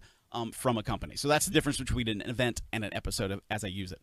This coming Thursday on IWTV.live, Heavy Metal Wrestling's Death Bowl. So if you're a fan of deathmatch wrestling, that's an event you want to check out. Then on Saturday, ICW No Holds Barred brings 2 events and more action, a live event from Violence X Suffering. And then on Sunday, No Peace Underground. Then over on Fight TV, you can already check out a brand new episode of Championship Wrestling from Hollywood. And this coming Saturday, an event from Pro Wrestling Australia. So if you're interested in what's happening in the Down Under, you can go check that out. Pro Wrestling Australia on Fight TV. Other live events coming your way this Thursday. WWA 4 in Georgia. Out of Illinois, we have Anna Fight Underground, World League Wrestling in Troy, Missouri, Extreme Wrestling Alliance in Rhode Island, and 127 Pro Wrestling in Tennessee. Then on Friday, Pro South Wrestling in Alabama. Out of Tennessee, we have Pile Driver Pro, Resolute Wrestling, and Southern Wrestling Federation. Then over on Saturday, out of Alabama, we have Fearless Championship Wrestling and 2 events from Victory Championship Wrestling. Then out of Arizona, we have Impact Zone Wrestling. Revolutionary Wrestling Entertainment comes to Arkansas, as well as South Central Wrestling and World Class Wrestling Association, all out of Arkansas. Down in Florida, 2 events from ICW's No Hold Barred. Anarchy Wrestling out of Georgia, as well out of Georgia, Lariado Pro Wrestling Guild, Southern Wrestling Association, all coming to you this coming Saturday. Out of Idaho, Support All Pro Wrestling, Zawa in Illinois, Wrestling Theology Fellowship in Indiana, Colossal Championship Wrestling in New Jersey, Monster Factory returns to action in New Jersey this coming Saturday, All-Star Wrestling of the Carolinas in North Carolina, Wrestling Against Hunger in Oklahoma. Out of Tennessee, Imperial Pro Wrestling, OIWA, and Tennessee Wrestling Association. This coming Saturday in Texas, Metroplex Wrestling, New Texas Pro Wrestling, and Texas League Wrestling. Out of Wisconsin, Frontline Pro and Great Lakes Championship Wrestling and ICW. This coming Sunday, we have, the company is called Independent Promotions. Featured in Arizona. Also on Sunday, Asylum Wrestling Revolution in Indiana, Georgia Independent Wrestling out of Georgia, Title Match Network in North Carolina, and out of Tennessee, No Limit Pro and School of Morton, which will also be streaming on their own Facebook page at 5:05 p.m. this coming Sunday. Out of the United Kingdom, Insane Championship Wrestling, and out of West Virginia, Premier Wrestling League Mid-Atlantic. a lot of action coming, and as I was putting together the calendar this week, I was really realizing, wow, more and more events are popping up. That seems to match up with a lot of places that have been lowering their public event restrictions, allowing for things, again, like further physical distancing and masks inside venues. A couple of states have further backed up on even some of their public event restrictions. So Florida and Iowa, for example, have really reeled back a lot of their public event restrictions. So more and more events are coming your way. I'll be so happy to bring you more of the calendar as it comes up. Hopefully we'll be talking about more things coming, near us. I'm really hopeful that, maybe things will come together in our area. So we'll have to see about that. My name is Phil Stamper. It's been great to be with you here this week, and I'll see you all again very, very soon. Show your support for the MCW Cast while sporting some great gear by going to teespring.com/stores/MCWcast. You can pick up a full line of official MCW Cast merchandise, from coffee mugs and face coverings to t-shirts and sweatshirts. Visit teespring.com/stores/MCWcast. Well, there we have it from GM Phil Stamper filling us in. I love that segment. I know, it's your favorite part. And I just want to shout out something. Phil mentions week in and week out on the cast about the WWA 4. They have a live show every Thursday out of Atlanta. Head trainer AR Fox, who also trained under Mr. Hughes. You mentioned WWA 4 school earlier. The shows are very entertaining. Obviously I know AR Fox, his wife Ayla, so I want to support them, but they're just really entertaining. So I encourage any fans that are looking for their indie fix on a Thursday night, that's not a typical wrestling night for all of the shows, jump on Instagram and follow the WWA 4 school. Don't even follow them. You don't have to follow them. Just watch their shows. He does it on their Instagram. And Dan, here's the thing. They are more or less student shows because WWA 4 is a school, and this is a way that I imagine his students can really be fulfilled. At different times when different students are wrestling, there are more people watching, showing their support. So he actually has had 2 graduation matches with 2 of his students that one of them started training in October of 2020, just had their graduation match last Thursday, and then another one, the first week that I tuned in, was having his graduation match. So it's really entertaining. You get to see maybe some future stars that were, making the right decision, like, Moses and Khan here and doing the ROH seminar. So yeah, definitely highly encourage that. And then another thing I wanted to talk about, and I don't want to spend too much time on this, everyone knows April is looming. And April is a Mania season. Well, it turns out that a lot of the independent wrestling organizations have gotten together, and with 2 of the main streaming services that we hear from Phil a lot, Fight TV and IWTV, well, it's going to feel just like the Monday Night Wars this Mania season down in Tampa, because you have the Fight TV collective of shows that'll be running all different slots Thursday, Friday, Saturday, some even Sunday, and then you have the IWTV collective of indie shows that'll be running opposite. So it's a great time for wrestling, but it is always one of those things where you're really splitting the audience, and splitting probably a limited audience, because how many fans? It's going to be nice to see fans back in the stands at WrestleMania, right, but very limited, I guess, in how many fans are going to travel. It's not going to be like WrestleMania's past, where a couple 100,000 wrestling fans are jammed in a city, I'm assuming. Yeah, well, that's the other thing. It's got to be safe. So it's going to be very competitive. Fans are going to be split, limited, but it almost seems like there's a light at the end of the tunnel, but we just want to make sure that we have all of our bases covered, hopefully coming out of this, right, if we are getting close to coming out of it. So yeah, I just wanted to shout those 2 things out. And real quick, just to go off the cuff, I'm sure you fellas both have your eye on what's going on out there. Are there any teams that are up and coming that you would love to get your teeth sunk into and work, that are, doing their thing on the indies? Sorry to put you on the spot there, but we have an indie skew with the MCW Cast, so I'm just curious. While they're thinking about that, I want to throw that out to our fans, too, to use that Ask MCW Cast, because we know lots of you are paying attention to what's going on the indies, so maybe you've got a question, maybe you've got somebody out there that you've been watching, and let us know, or, so we can talk about that, too. Yeah. I bought you some time.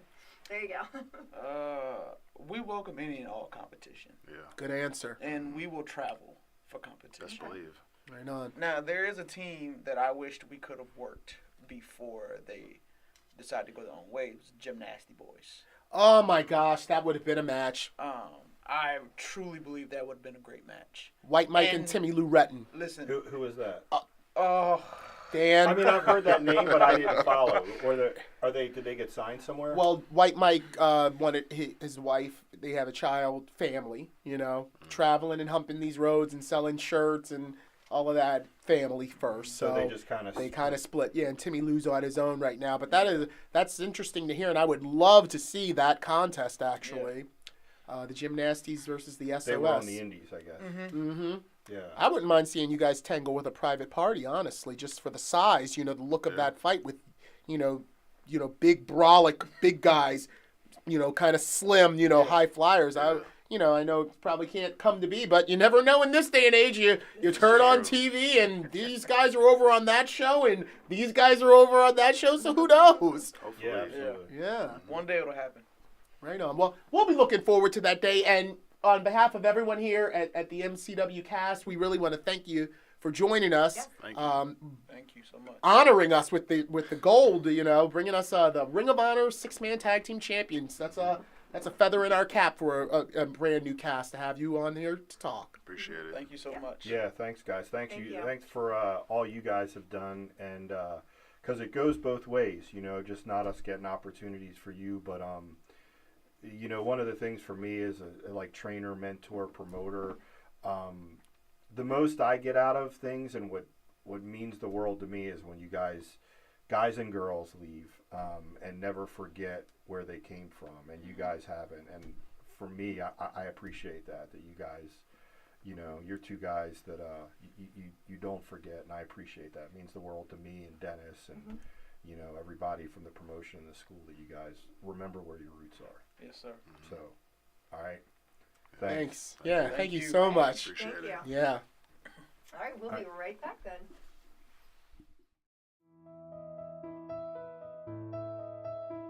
We're doing some really exciting research right now, allowing us to pick up the changes in the brain of CTE while someone's alive. And I think this research is moving at such a fast clip right now that we should be able to diagnose CTE during life within the next 5 to 10 years. The only way we can get from where we are now to a diagnosis of CTE, appropriate treatments, way to prevent it, is to have people participate in research. It doesn't matter how great the science is, it doesn't matter how great the technology is, or all the new tests that we do.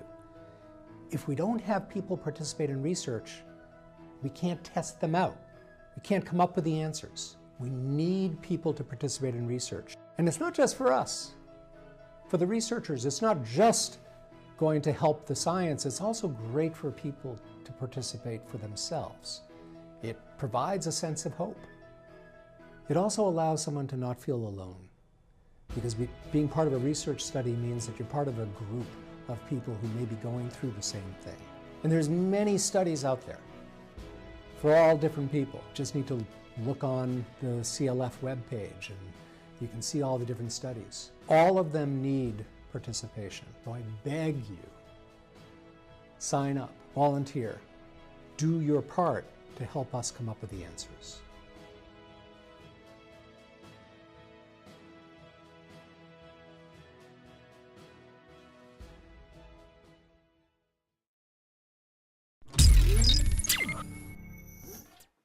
All right, so we are back, and that was a word from the Concussion Legacy Foundation. Now, if you are not familiar with the Concussion Legacy Foundation, this was formed back in 2007 by former WWE star Christopher Nowinski, if you remember him. Harvard grad. Yeah, exactly. For legit Harvard Legit, grad. yeah, Exactly. legit, yeah. He is Christopher Nowinski, PhD, in fact. And his career was cut short due to concussions. And in his own recovery path, he met Dr. Canton, I believe is his name, or Cantu? Dr. Cantu. And he started learning about the chronic traumatic encephalopathy, that CTE that we hear about associated with concussions. And so through his own healing, he realized the need to further investigate and explore this because concussions are happening all over. You mentioned it earlier in the show, Dan, about like contact sports like MMA and football and things like that, but also, of course, professional wrestling. There are 38 million concussions a year taking place, and only about 1 in 6 of them are diagnosed. And we're really starting to see the long-lasting effects of concussions. And the crazy thing is that you can't study them while you're still alive, which, but you know what? There's been so many developments because of this foundation and because of the work they've been doing for, the last 13, 14 years, that they think in the next couple of years, they will have a way to see concussion damage while you're still alive. So that's that's something to look forward to. But the Concussion Legacy Foundation, they need donors. They need, to do this research, they need people to pledge their brains. And the reason why we wanted to show this month is because February is Brain Pledge Month. And so if you are interested in helping out this research, they need donors. And again, this is not while you're living, this is after the fact, but they need donors, not just ones who have suffered concussions, but they need donors who have not because they use them to compare, and they particularly need female brains. So I just want to throw that out there, that I have been a card-carrying brain donor registrar for the last 3 years, and I was inspired to do so by a former WWE star. Do you know who that is? I do not. Okay, all right. See, that's the thing. It's out there, and it's been out there for a number of years, but a lot of people just don't know. So that man I'm talking about is Mark Henry. So Mark Henry pledged his brain, and he said, I hope that something good can come out of y'all having my brain. So. Oh, wow. Yeah. So WWE Hall of Famer. Exactly, Yeah. exactly. So, this thing that kind of came about by happenstance, just in Christopher Nowinski's own recovery, has spread, and we have lots and lots of people who have pledged their brain, and Mark Henry is one of them. I am also one of them. And so, if you want to join with us, we have a link that we can show you up there, theconcussionfoundation.org. And you can pledge your brain as well if you're interested. But we can talk for a little bit about concussions and the nature of this business. I know, Dan, you talked about breaking your ribs earlier. Well, I've had 5 concussions. Yep. And the last one I had, in the early 2000s was kind of what started making me reevaluate. Me making the decision to kind of stop wrestling. Because I think what happened, in like most high contact sports like football and stuff like that, once you reach a certain age too, you realize if you're not getting signed by the NFL, if you're not getting signed by the WWE, that your time is limited. And for me, that was before all the information on concussions came out. So I remember the last one that I had, I had post-concussion syndrome for probably like 6 months, where I had headaches. I had actually like black spots that I would see. I remember them. They were very visual, and the doctors I went to see multiple doctors at the time, and they all basically told me that it was in my head, like no pun intended, but like it's in your head. Well, yeah, I know, but I realized that information wasn't there, and I remember thinking back then, like, man, there's something more to these concussions than they realize. So, fast forward probably 5 or 6 years, this may have been like 2000, 2001. And I remember the movie with Will Smith came out. And that's when and you started hearing about in the NFL, and then you start hearing about the NFL covering it up, which is all kind of things they covered in the movie. And that's where I was like, man, I knew there was more to this. Yeah. So yeah, I definitely think it's really close to me. Probably something I should consider doing for after I pass, because I'm sure there's issues that I'm going to have to deal with as I advance in life. and hopefully, I know there's a lot of treatments. There's like oxygen treatments and things like that they've been that you can do. I think Daniel Bryan was doing some of that stuff. So yeah, it's definitely something close and something I overemphasize to the younger guys in the business. You know, I wish all this information was out when I was doing it in the 90s, because I just remember, you know, I remember it being like a common thing in the locker room if you were doing had chairs involved in a match, and it was like, suck it up and take it. You know, don't be a wuss. You know, don't put your hands up. Just take it. Let the guy crack you in the head with a chair. Now when I think back and like, what the hell were we thinking? You know, the way we used to do things. You know, in the wrestling business that was really careless in a lot of ways. But we just didn't know, it wasn't out there. Even the doctors didn't have this information. So it's interesting to see how things have advanced the way that they have. And you know, if you are suffering from a concussion, or if you know someone who is, and you're struggling to find these resources and find this information out, if you go to their website, they actually have a hotline that you can call 24/7. They're not to diagnose you or anything, but just to give you those resources.